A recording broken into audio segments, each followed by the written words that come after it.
तो इस एपिसोड की शुरुआत में हम अमाते को देखते हैं जिसके पास जिनलोंग और केओस थे और उसकी बहुत तारीफ कर रहे थे कि उसने बहुत अच्छी फाइट लड़ी। मगर वो फाइट अमाते ने नहीं बल्कि नयान ने लड़ी थी और अमाते बारिश की वजह से भीग चुकी थी। तो केओस ने उससे पूछा कि भीगी हुई क्यों हो।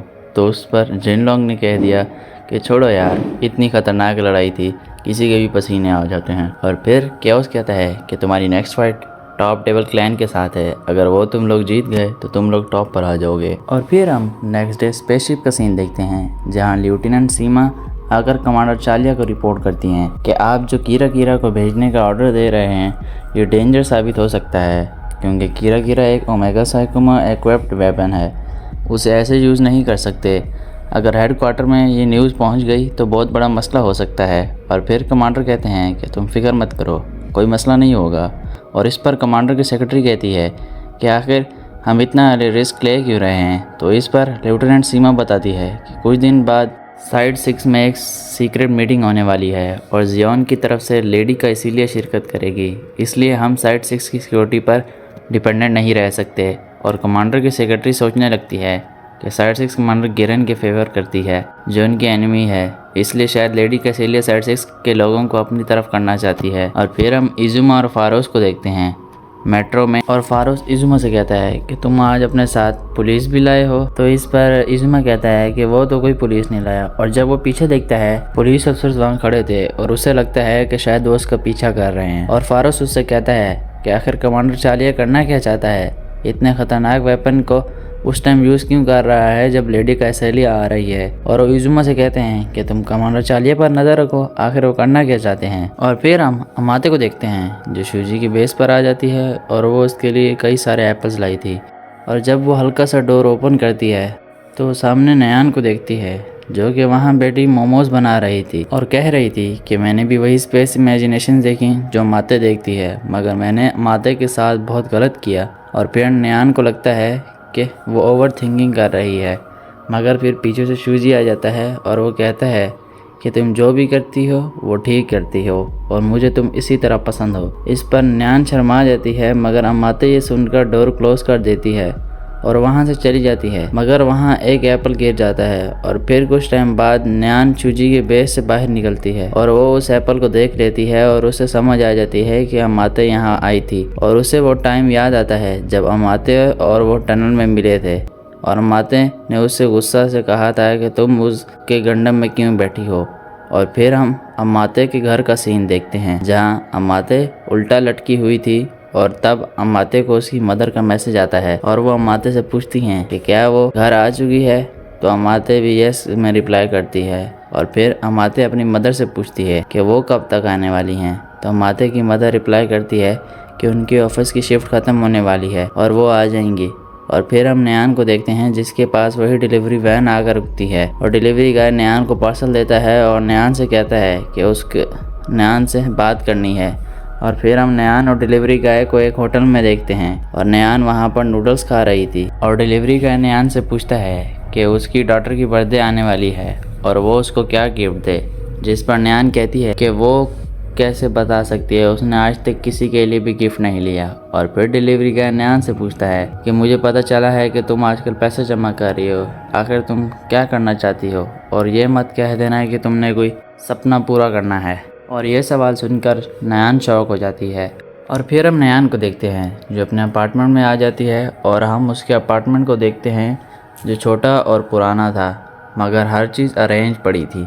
और फिर नयान कपड़े उतार देती है और नहाने चल जाती है और वो नहाते वक्त यही सोच रही होती है कि उसने अमाते के साथ ठीक किया ये गलत, उसे अमाते का गंडम नहीं यूज़ करना चाहिए था। और फिर हम नेक्स्ट डे का सीन देखते हैं जहाँ एंकी और उसके फ्रेंड्स आपस में बात कर रहे थे और एंकी बताती है कि जियोन के कमांडर ने उसे एक कंस्ट्रक्शन एरिया पर मिलने के लिए बुलाया है, जिस पर केओस कहता है कि वो भी साथ चलेगा। और एंकी इस पर कहती है कि हम ऐसा कुछ नहीं कर सकते, सिर्फ एक आदमी को लाने की बात की गई है। जिस पर केओस कहता है कि उनकी कोई साजिश हो सकती है, मगर एंकी कहती है कि हम कुछ नहीं कर सकते, हमें जाना पड़ेगा। और फिर हम एंकी को देखते हैं जो कंस्ट्रक्शन एरिया पर आ गई थी और पीछे से कमांडर चालिया भी आ गए। फिर एंकी ने उसे देखते हुए एक रिमोट दिखाया और कहा कि अगर उसने कोई साजिश की तो वो गंडम गुकूस को एक क्लिक से तबाह कर देगी। जिस पर कमांडर कहता है कि फिक्र मत करो, जिस पर एंकी कहती है कि मुझे जियान और साइड 6 पर बिल्कुल यकीन नहीं है। तो कमांडर कहते हैं कि मैं जानता हूँ कि पहले तुम जियान की ऑफिसर थी। जिस पर एंकी कहती है कि वो पास्ट था और अब वो एक सिविलियन है और उसके जियान से कोई फ़र्क नहीं पड़ता। और कमांडर कहते हैं कि उन्हें गंडम गोकुस वापस चाहिए और उसके लिए वो एंकी को पे कर देंगे अगर वो सही सलामत गंडम गोकुस को कल के क्लैन बैटल के बाद दे दें। तो इस पर एंकी कहती है कि आखिर क्लैन बैटल के बाद क्यों। तो फिर कमांडर कहते हैं कि वो भी पोमेरेनियन के फ़ैन बन चुके हैं जो अमाते और शूजी की टीम है। जिस पर एंकी कहती है कि फिर मुश्किल है कि गंडम सही सलामत मिले क्योंकि नेक्स्ट मैच माला कमाला कंपनी के टॉप मोबाइल सूट के साथ है जो बहुत ख़तरनाक हैं। और फिर हम स्पेस कॉलोनी के गेट को देखते हैं जहाँ पर अमाला कमाला कंपनी का एक पार्सल आया था जिसके पायलट बहुत सस्पिशियस था और गार्ड को भी शक होता है। और फिर हम अमाते को उसके स्कूल में उसकी टीचर के साथ देखते हैं और तब वहाँ पर उसकी मदर आ जाती हैं और अमाते की मदर को टीचर बताती है कि अमाते ने अभी तक करियर गोल्स की रिपोर्ट जमा नहीं करवाई है। जिसे सुनकर अमाते की मदर भड़क जाती हैं और वो अमाते से कहती हैं कि मुझे तुम्हारी एकेडमी से भी रिपोर्ट मिली है, तुम स्कूल के बाद वहाँ पर नहीं जा रही, आखिर सारी शाम तुम कहाँ रह होती हो। जिस पर अमाते चुप रहती है और फिर अमाते की मदर को टीचर थोड़ा समझाती हैं कि प्लीज़ काम डाउन, आप बच्चे से आराम से बात करें। और फिर अमाते की मदर अमाते से आराम से पूछती है कि उसके करियर गोल्स क्या हैं। जिस पर अमाते कहती है कि वो धरती पर जाना चाहती है और वहाँ के समंदर में तैरना चाहती है। जिस पर उसकी मदर कहती हैं कि ये कोई करियर गोल्स नहीं है। तो अमाते जिस पर गुस्सा हो जाती है और वहाँ से उठकर चली जाती है। उसकी मदर उसको बुलाती हैं मगर वो रुकती नहीं। और फिर हम देखते हैं कि अमाते जंग ट्रेडर्स के ऑफिस आ गई थी और जैसे ही वो डोर खोलती है उसको जेंगी और एंकी की आवाज़ आती है जो आपस में बात कर रहे थे। और फिर अमाते छुप कर उनकी बात सुनने लगती है और जहाँ एंकी जेंगी को कुछ पिक्स दिखाती है और कहती है कि उसे रेड गंडम कहाँ रहता है पता चल गया है। जिस पर जेंगी शॉक्ड हो जाता है कि आखिर तुम्हें कैसे पता चला। जिस पर एंकी बताती है कि रेड गंडम का स्पेस गेट जंकयार्ड की तरफ खुलता है, इसलिए उसे ढूंढना बहुत मुश्किल है, लेकिन उसे ढूंढने में मदद की अमाते ने।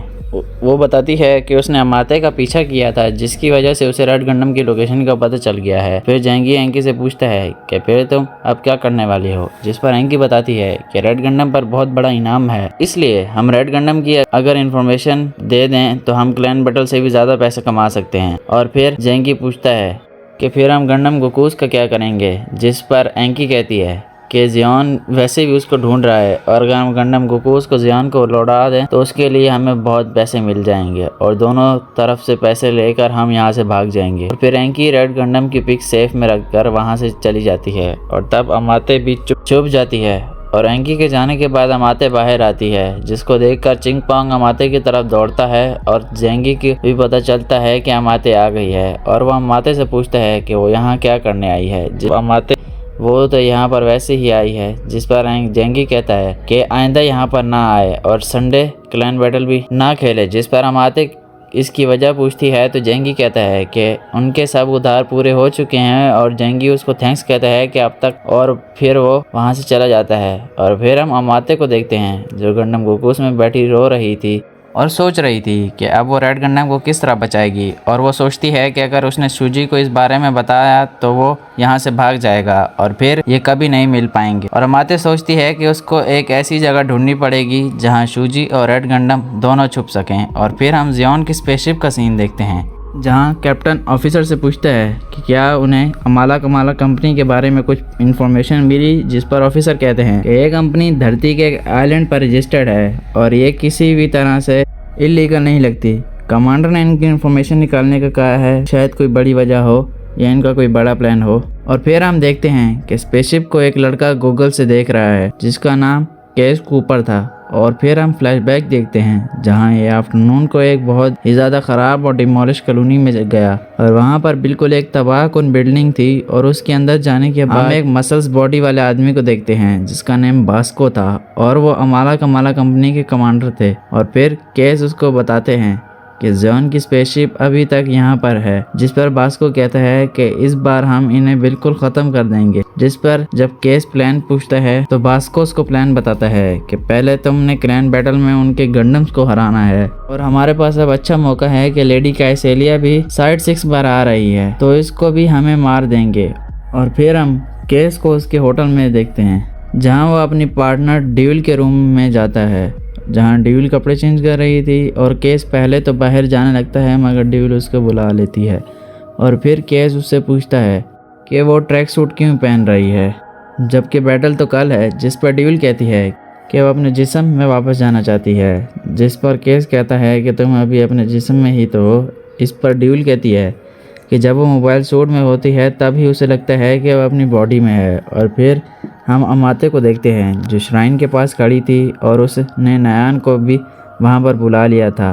और जब नयान आती है तो अमाते उससे कहती है कि मुझे तुमसे शूजी और रेड गंडम के बारे में बात करनी है। और फिर सीन कट होता है और हम शूजी को देखते हैं जो अपने बेस पर पेंट कर रहा था। और फिर हमें इज़ुमा को दिखाया जाता है और वो एक गली में भागता हुआ जा रहा होता है जहाँ वही पुलिस ऑफिसर्स उसका पीछा कर रहे होते हैं। एक जगह पर आके वो दोनों उसको घेर लेते हैं और वो इज़ुमा से कहते हैं कि तुम्हें हमें अभी तो रिहा किया था और तुम फिर से ज़ियोन के मिशंस पर लग गए, और वो उस पर गन तान देते हैं। इज़ुमा बहुत ज़्यादा डर जाता है और वो कहता है कि मुझे नहीं मारो, मुझे नहीं मारो। लेकिन जैसे ही पुलिस ऑफिसर ट्रिगर दबाने लगते हैं तभी 2 गोलियों की आवाज़ आती है और जब इज़ुमा अपनी आंखें खोलता है तो वो देखता है कि वो ज़िंदा था और दोनों पुलिस ऑफिसर्स मर गए थे। और जब वो आसमान की तरफ देखता है तो उसको एक जेटमैन दिखाई देता है जो कोई और नहीं बल्कि कमांडर चोर था। और कमांडर चोर फिर नीचे लैंड हो जाता है और इज़ुमा उनसे पूछता है कि आपने इन दोनों को मार तो दिया, लेकिन अब हम इनकी लाश का क्या करेंगे। कमांडर चालिया कहते हैं कि तुम फिक्र ना करो, मेरे कई कॉन्टैक्ट्स हैं, मैं इनकी लाश को कहीं ना कहीं गुम करवा दूंगा। और फिर हम लेडी कैसिलिया की शिप दिखाई जाती है जो कॉलोनी एंटर कर रही थी। और इसी तरह इस एपिसोड का यहीं पर एंड होता है। अगर आपको ये एपिसोड पसंद आई है तो इस वीडियो को लाइक और शेयर कर दें और इस चैनल को सब्सक्राइब कर दें और बेल आइकन को भी दबा दें ताकि आने वाली वीडियोस के बारे में आपको पता चल सके।